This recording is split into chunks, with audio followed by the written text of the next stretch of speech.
अन्नाचा अपमान किती घातक असू शकतो नक्की ऐका. प्रत्येक माणसाच्या हातून कळत नकळत काही चुका होत असतात, पण त्यांचे परिणाम मात्र त्रासदायक असतात. घरोघरी आढळणारी एक मोठी चूक म्हणजे अन्नाचा अपमान. आपणाला सांगायचा मुद्दा हा की वेळ आल्याशिवाय म्हणजेच आपले प्रारब्ध भोगल्याशिवाय गुरूंची भेट होत नाही. ज्यावेळेस आपण जेवायला बसलेलो असतो तेवढ्यात घरात किरकिर सुरू होते. पती, पत्नी, मुले किंवा कुणीतरी पाहुण्यांपैकी अचानक नको ते विषय काढतात आणि मग शब्दाला शब्द वाढत जातात. भांडणे सुरू होतात व कुणीतरी रागाने जेवणावरून उठून जातो व अन्न तसेच राहते. अन्नाचा म्हणजे अन्नपूर्णेचा अपमान होतो. नंतर घराण्याला उतरती कळा लागते. घरचा कर्ता पुरुष अथवा स्त्री जेव्हा जेवायला बसते तेव्हा त्यांना घरातील कोणत्याही अडचणी सांगू नका. त्यांना शांतपणाने 4 घास खाऊ द्या.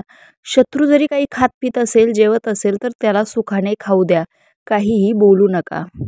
अन्नावरून रागाने उठणारी व्यक्ती अथवा त्याला तसे करण्यास भाग पाडणारी कुणीही असो, दोघांनाही अन्नाचा शाप लागतो. गरिबीमुळे काही जण भाकरी, ब्रेड, वडे, समोसे अथवा लाडू वगैरे चोरून खाण्याचा प्रयत्न करतात व शेवटी जमावाकडून मारही खातात.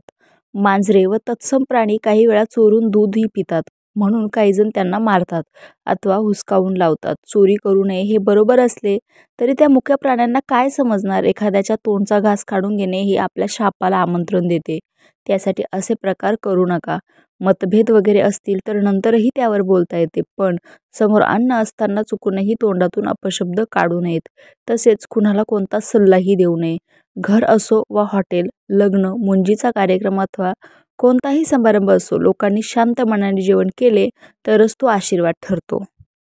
व रागारागात कसे तरी 4 घास पोटात ढकलल्यास तो अन्नपूर्णेचा अपमान होतो व वेळ येताच त्याचे अनिष्ट परिणाम जाणवू लागतात. यासाठी जेवण्यापूर्वी ताटाभोवती पाणी फिरवून चित्रावळी काढली जाते व काहीशी ते ज्ञात अज्ञात जीवासाठी काढून ठेवण्यासाठी प्रथा आहे. मंगल कार्याच्या वेळी ताटाभोवती रांगोळी काढली जाते. अन्नपूर्णा देवी प्रसन्न राहावी म्हणून संपूर्ण कुटुंबाचे रक्षण व्हावे, घर धनधान्याने भरलेले असावे, सर्वांची भरभराट व्हावी हा त्यामागचा हेतू असतो. अन्न शिजविणारी अथवा वाढणारी किंवा हॉटेलात सप्लाय करणाऱ्या हातात अन्न असताना असणारी कोणतीही व्यक्ती असो, त्यांचे चांगले वाईट विचार हातात धरलेल्या अन्नात उतरतात. त्यासाठी मन शांत नसताना अथवा राग रुसवे तसेच मन प्रक्षुब्ध असेल तर शक्यतो खाणे पिणे करू नये. मनुष्य प्राणी राबतो पोटासाठी, पण ते अन्न जर तुम्ही शांतपणे खात नसाल तर त्या राबण्याचा उपयोग काय? अन्नाच्या नासाडीने अन्नपूर्णेचा अपमान होत असेल तर त्याचे अनेक दोष निर्माण होतात व ते पुढे त्रासदायक ठरतात. हे दोष दूर व्हावेत यासाठी पंचमहायज्ञ रोज करावा असे ज्योतिषशास्त्रात सांगितलेले आहे. अतिथी देवो भव ही म्हणही त्यासाठीच वापरतात. कावळे, चिमण्या, कबुतरे, कुत्री, मांजरे, गायी व इतर मुक्या प्राण्यांना खाऊ घातल्यास आपल्या कमाईला ऊर्जितावस्था येते. ज्यावेळी संकेत येतात त्यावेळी कुणाच्या तरी रूपाने देव आपले रक्षण करीत असतो. अपघात होत नाहीत व झालाच तरी त्यातून सही सलामत सुटका होते. अन्नदान केल्याने अनेक दोष नष्ट होतात. राहती वास्तूही शांत राहते. स्वतःची आध्यात्मिक शक्तीही वाढते.